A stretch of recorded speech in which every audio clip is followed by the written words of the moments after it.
Welcome back to me being cheap. So I bought a freeze dryer. That's not necessarily a cheap thing to do, but I do think it's well worth it.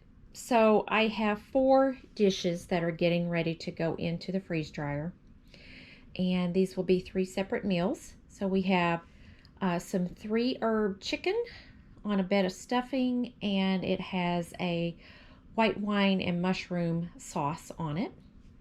And then I got these neat little dividers, um, so I can have those into separate portions. And I have a tray of cowboy caviar, and that can be eaten with the shrimp I have over here. And this is a chili and lime shrimp on a bed of quinoa. And then finally I have cod with basil and tomato sauce on a bed of rice. So I'm going to put these in the freeze dryer, and then later we'll seal them up in some Mylar and take these actually on a camping trip.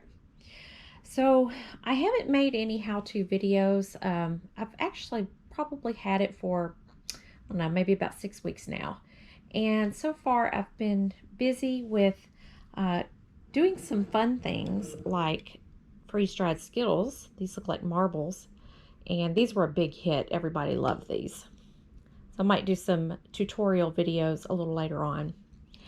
I was able to freeze dry some asparagus, and I just sealed these using a vacuum sealer. So freeze dried asparagus. And then I've also been busy cleaning out my freezer. So I had some guacamole that I had purchased on clearance from our Kroger. And that freeze-dried well.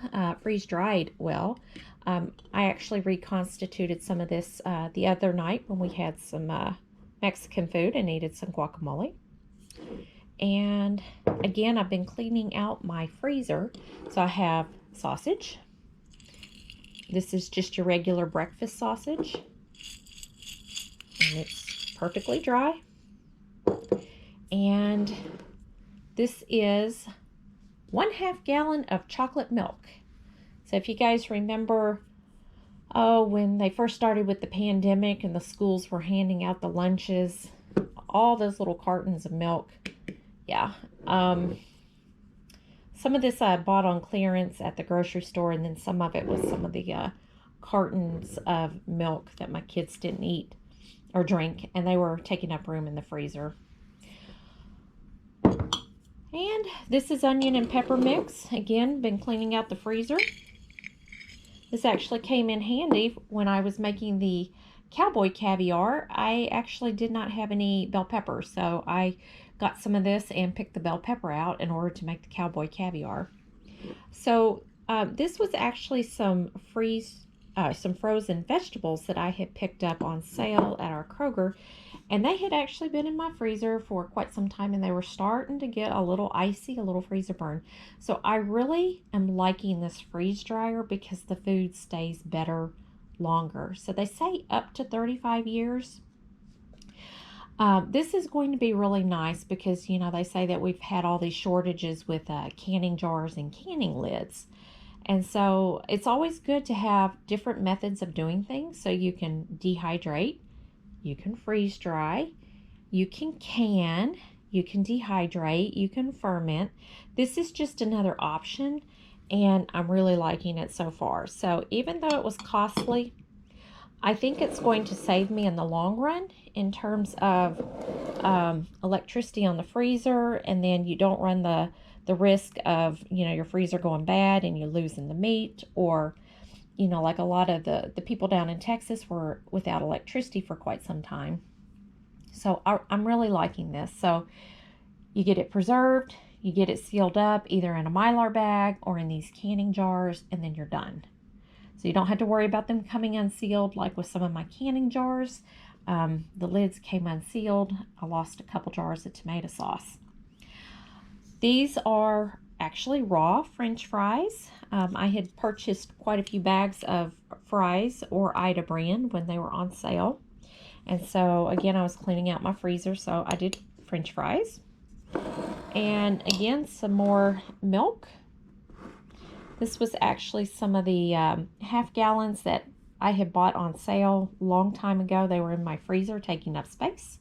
So I thawed them out and ran them through the freeze dryer. And then this is canned corn. I had bought a number 10 can of just regular corn, and it was really cheap. And this is very light. You know, you think of those number 10 cans and they're quite heavy. So that's actually pretty light. And if you're wondering, a number 10 can is roughly about 3 quarts once you get it freeze dried. So the thing that's different between freeze dried and dehydrated, I don't know if you can see this, but these kernels of corn are actually the same size as they were when they were in the can. So these don't shrink. So like with dehydrated food, things shrink up. So this retains the size. It retains the color. So I don't know if you guys have seen canned asparagus before, but it tends to be more like an olive color, kind of a brownish green. This is still nice and green, and you can see the little purple accents on the asparagus.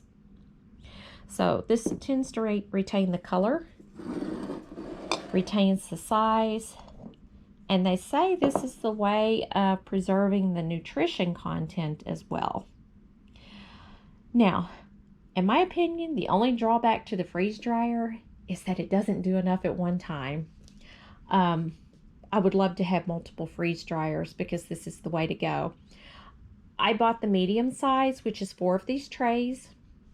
And as you can see, these trays, they're not real huge. So you can't get a whole lot done at one time.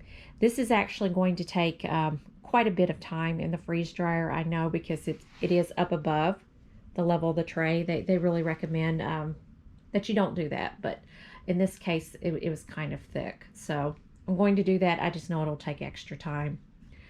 But yeah, pretty excited about my purchase. And I don't buy a lot of things, so this was a real treat.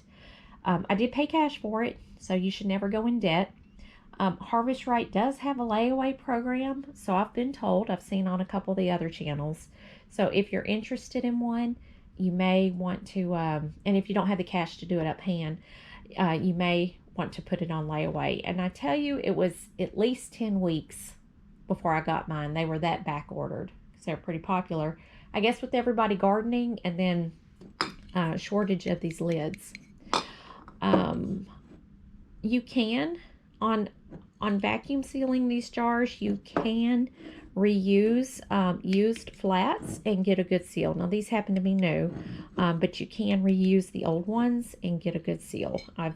I've got some dry storage that I used used lids on because I was running a little short on supply on the canning jar lids.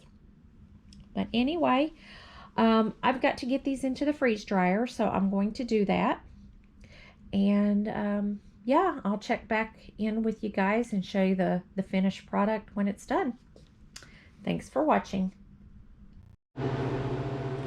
Welcome back. So these were 61 hours in the freeze dryer. That is a long time, but some of this stuff was quite thick. The chicken and the stuffing was quite thick. And then there was an awful lot of this cowboy caviar.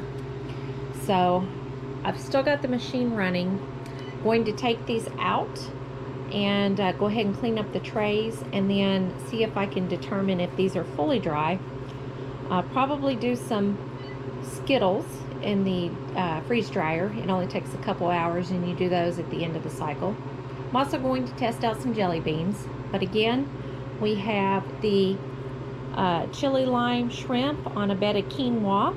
We use these little metal dividers to separate them out. You can see how much these did shrink up a bit because this was filled all the way out to the edge of the tray.